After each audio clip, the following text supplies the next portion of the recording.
Good afternoon, everyone. This is Dr. Val Arkush, Chair of the Montgomery County Board of Commissioners. Welcome to our press briefing for Wednesday, July the 1st.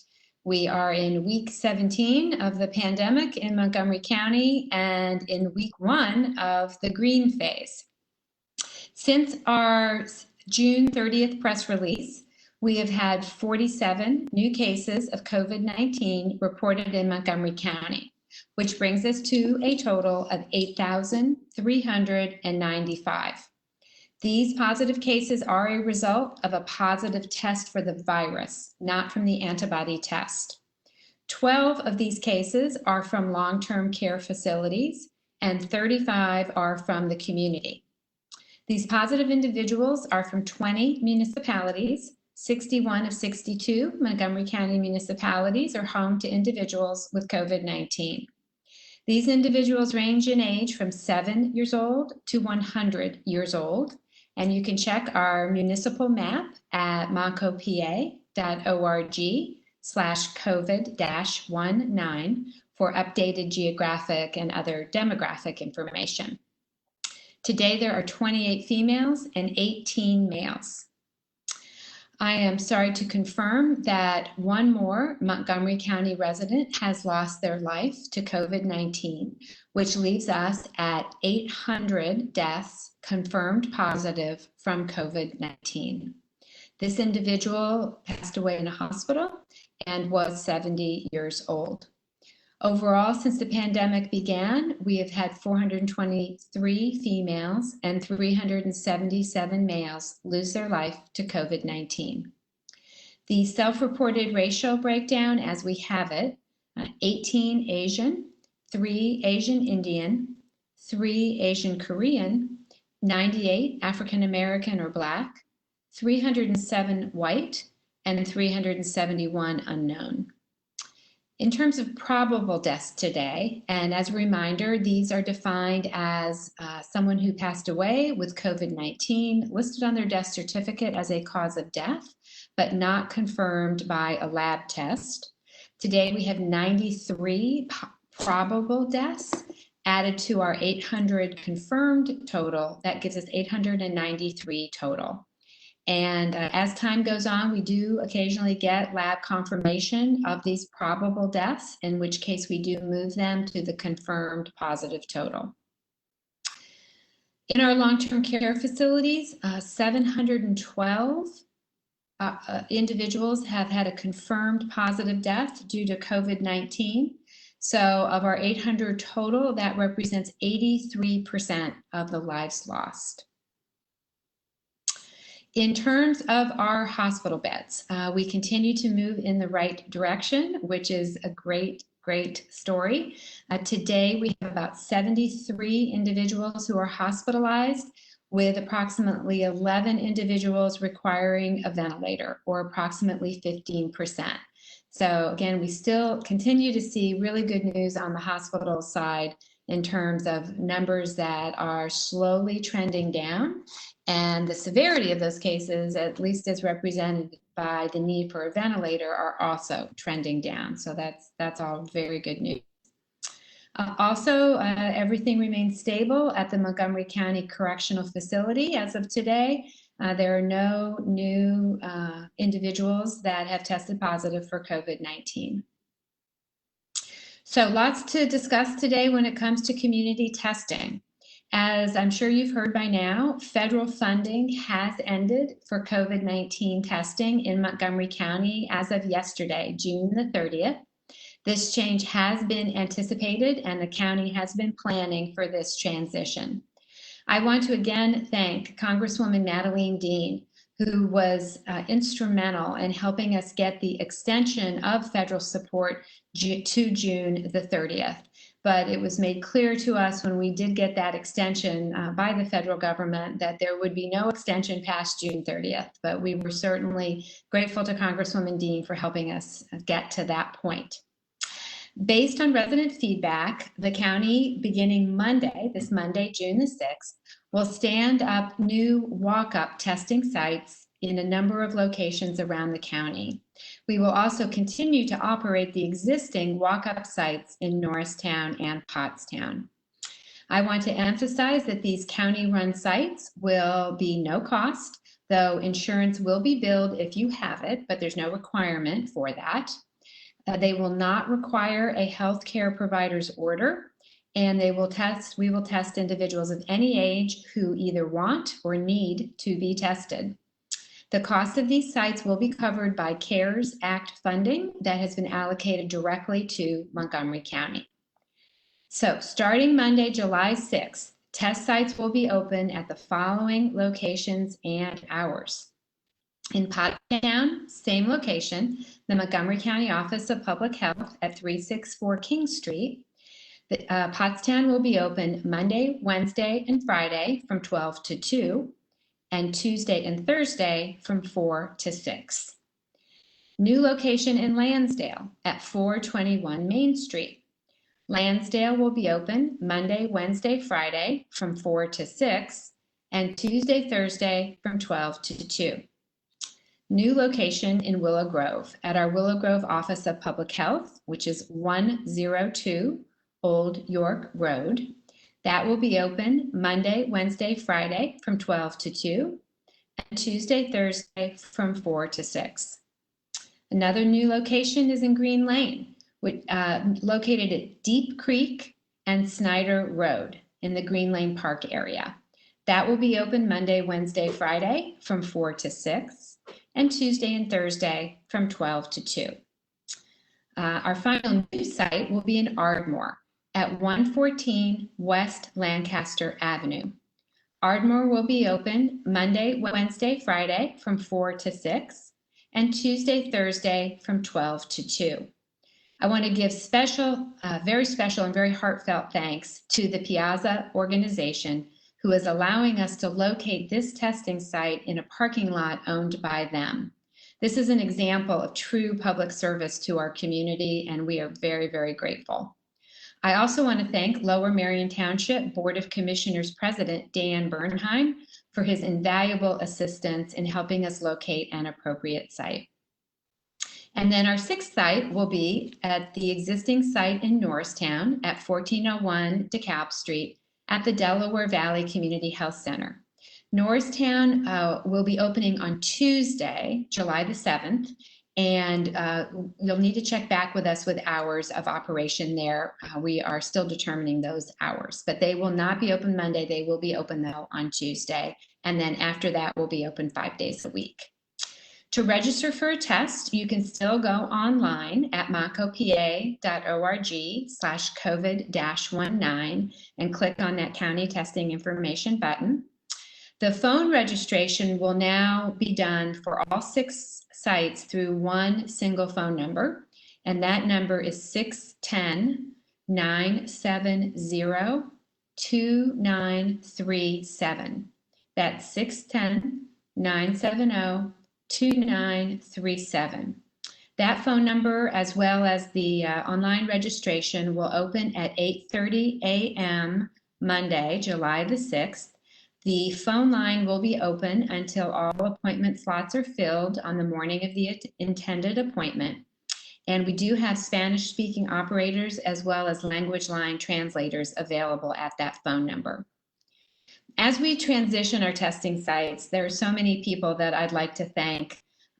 Today, I'm going to thank all the folks at the Delaware Valley Community Health Center at our Norristown Regional Health Center site.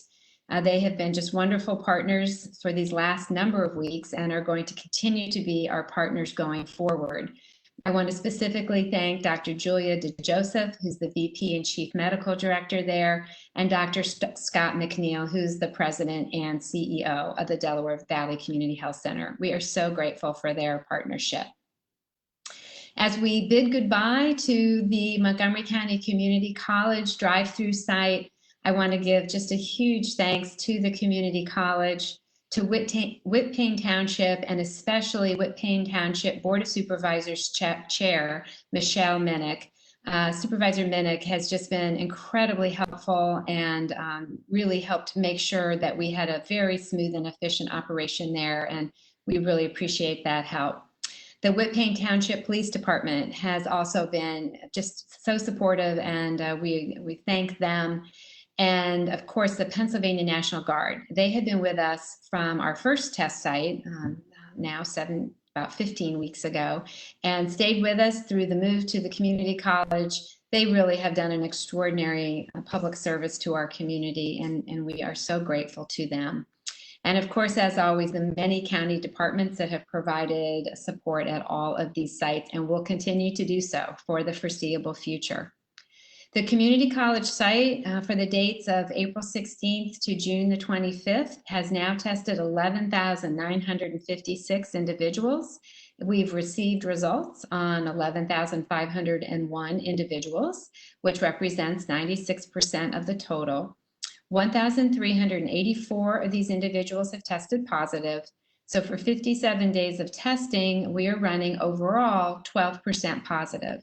But for the last 14 days of testing, we're running a positivity rate of 6% at our county testing sites. And we'll show you what the whole county looks like shortly.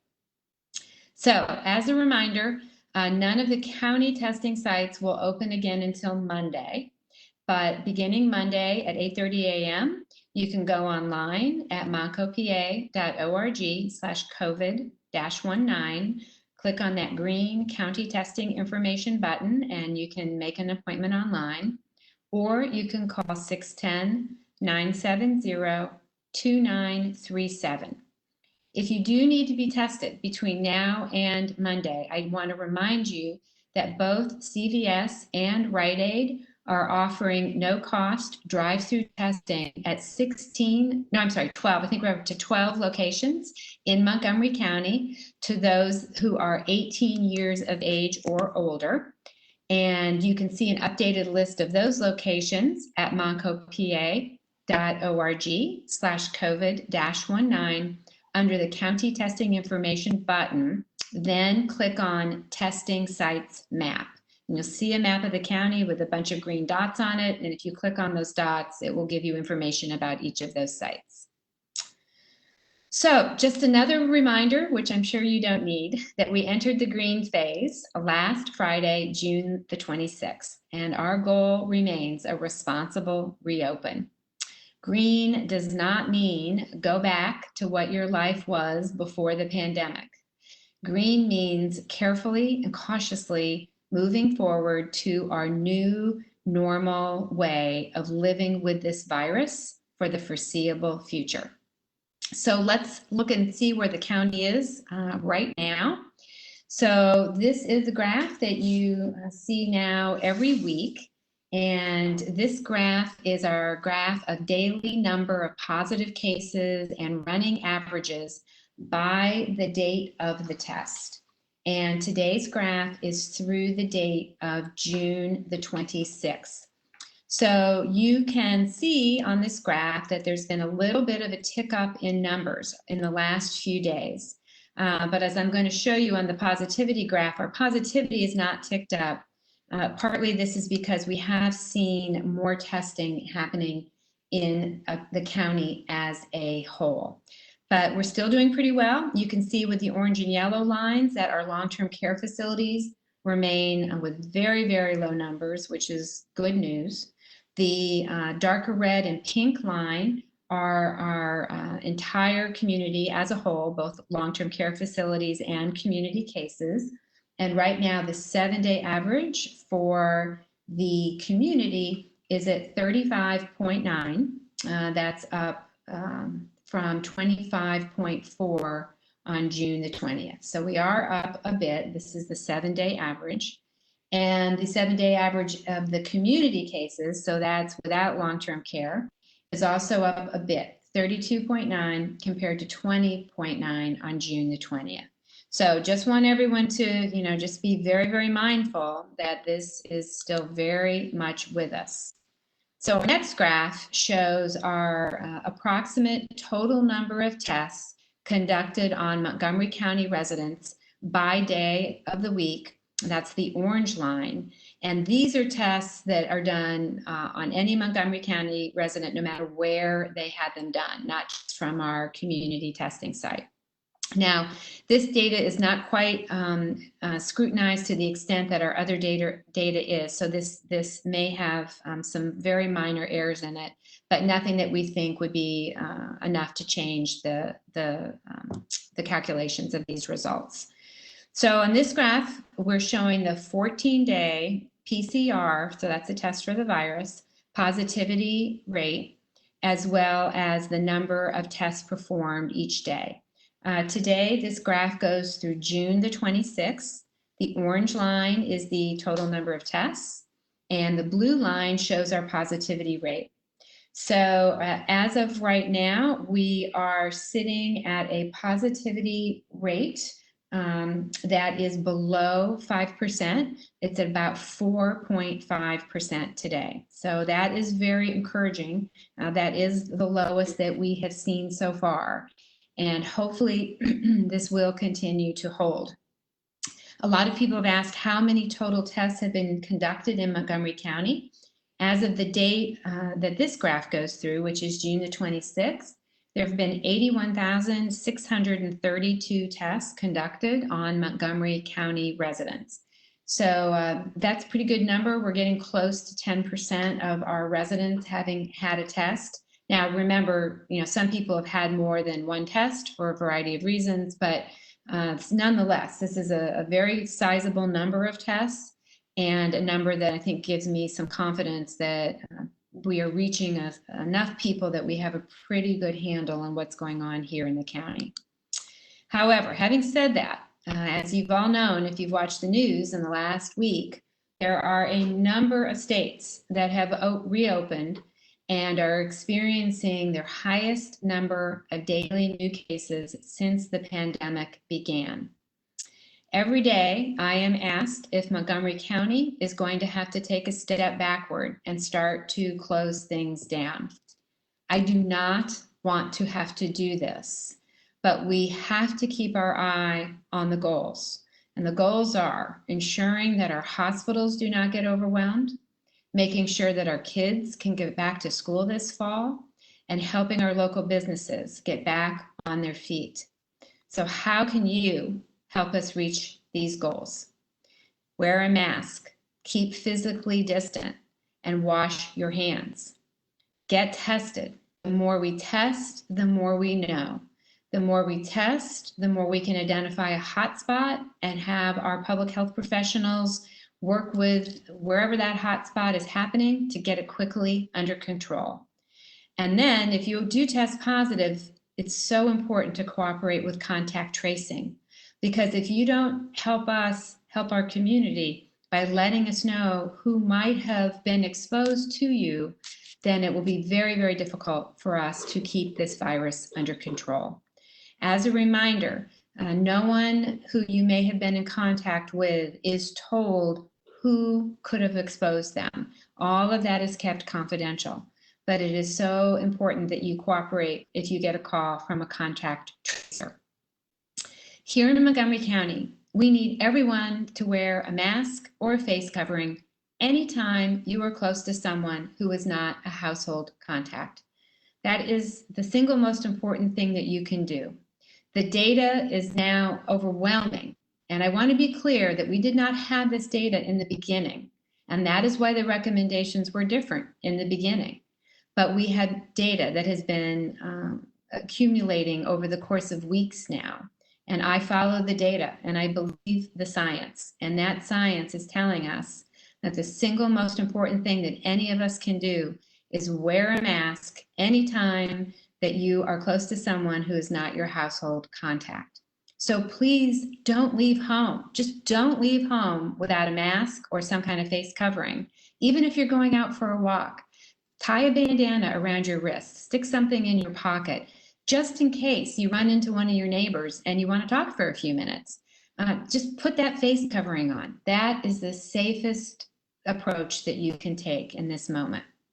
So, to remind everybody, today we are launching the Masked Up Montco campaign to help remind everyone how important this is.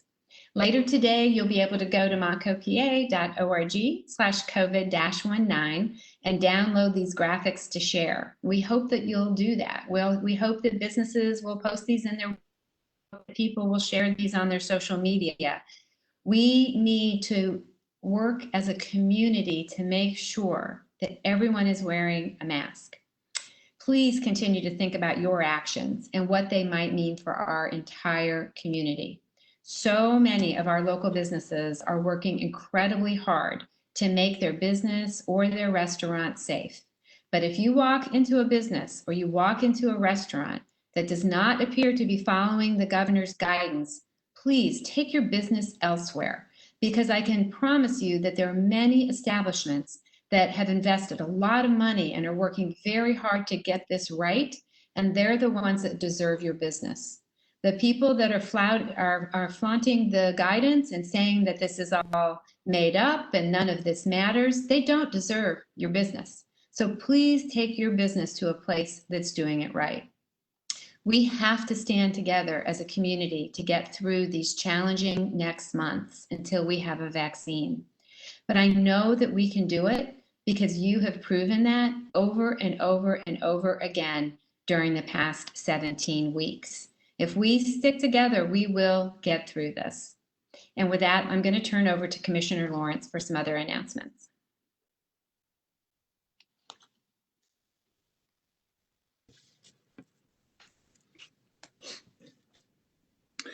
Good afternoon. I'm going to share information today about 2 Commonwealth programs that can provide assistance to homeowners and renters, and then also to small businesses. Pennsylvania renters and homeowners who were affected by the coronavirus-related economic slowdown can file applications for rent and mortgage relief made available through $175 million from the Federal CARES Act. Renters who qualify may receive assistance equal to 100% of their monthly rent, up to $750 per month, for a maximum of 6 months of assistance for the time period between March 1st and November 30th, 2020. Homeowners may receive up to $1,000 a month for a maximum period of 6 months. Applications will be available on July 6th and can be accessed by clicking on a red CARES banner on the Pennsylvania Housing Finance Agency website at www.phfa.org. And the agency's toll-free call center is 1-855-UR-HOME, which is 827-3466, and will be available weekdays from 8 a.m. to 5 p.m. to assist the public and help with questions about the programs. Callers should listen for the prompt mentioning CARES assistance for renters and homeowners. And starting yesterday, the COVID-19 Relief Small Business Assistance Program began accepting grant applications. This program will provide $225 million in grants ranging from $5,000 to $50,000 to eligible businesses through the CARES Act. These grants are a result of a joint effort between the Governor's Administration, the Legislature, and the Pennsylvania Community Development Financial Institutions Fund, CDFI network. The first application window is open for 10 days. Applications will continue to be accepted after 10 business days, but will be considered for future rounds of funding, as this is not a first-come, first-served program. An additional 3 application windows will be announced and will open in the near future. Applicants will be prioritized and selected for funding based on the program criteria. Eligible businesses will be able to use the grants to cover operating expenses during the shutdown and transition to reopening, and for technical assistance, including training and guidance for business owners as they stabilize and relaunch their businesses. The program eligibility information, application requirements, and other pertinent information can be found on the program website at www.pabusinessgrants.com. And once you select Montgomery County as your location, you'll see a list of the CDFIs and will be able to review which one best suits your needs. And that concludes my report for this afternoon. All right, thank you. So since we've come on air here, The governor has issued an order that expands on his original business safety order. And this requires that individuals must wear a mask whenever anyone leaves the home.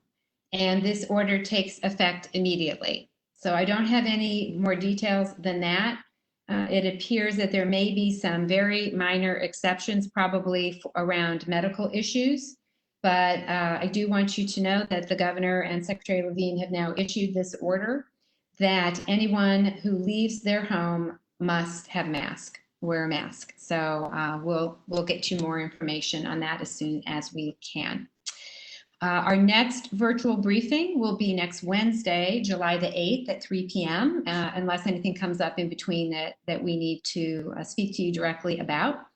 And with that, I am happy to take questions. Thanks, Commissioner. This afternoon, we're joined by Jim Melwert from KYW News Radio and Todd Shepard from the Delaware Valley Journal. We will start with Jim. On the governor's order, it says in the order, and I know I'm kind of catching you flat-footed on this, but I'm just curious. In the order, it actually says required to wear face coverings if they are outdoors and unable to consistently maintain a distance of 6 feet from individuals who are not members of their household, which pretty much, if I'm not mistaken, that's kind of where we were, wasn't it? Is that different? And again, understanding you're not the governor, but just kind of curious. Well, I think the difference is that there was an order that required mask wearing in businesses, but I believe that it was recommended that people have them under other circumstances, like, you know, taking a walk or something like that, and that this now mandates that. Okay, sorry about that. You mentioned other states, you know, specifically the shore towns, also seeing bars and restaurants having issues. Do you have recommendations to bars? Is it a concern to you that, you know, especially what we're seeing from some images from shore towns, that there may be, I guess, can bars function safely, or is that a place where the virus is going to spread just inherently because of what bars are? Well, I think it's possible for bars to function safely if they adhere to the guidance. And the governor's guidance, I don't know what the guidance is in New Jersey, so I don't want to equate the two, but I do know what the guidance is here. And if bars and restaurants follow the guidance, which has very strict capacity limits and table spacing limits, and that would include seating at a bar, that individuals need to be at least 6 feet apart, seated at a bar, and requirements for the staff to have masks on at all times, and individuals to have masks on unless they're seated at a table. Like if they're walking around through a restaurant or a bar, they're supposed to have masks on. You know, there's a number of provisions. I believe that it is possible, but all the guidance in the world is not going to make up for people's personal responsibility that they have to act accordingly. And so we're in this very, very critical time. We have to all be very careful about what we do out in public. There is nothing that I can say or the governor can say that is going to be more important than what each and every one of us chooses to do in the way that we personally conduct ourselves. And folks, we are at a critical moment. We are okay today, but we could find ourselves, as some of our neighbors, even Allegheny County, we're seeing Philadelphia seeing a little bit of an uptick, and certainly many other states. We could find ourselves sliding backwards, and it depends on each person being willing to inconvenience themselves a little bit for the sake of our entire community. And that's what we need now, folks. We need everybody on board. We have to keep the big picture in mind.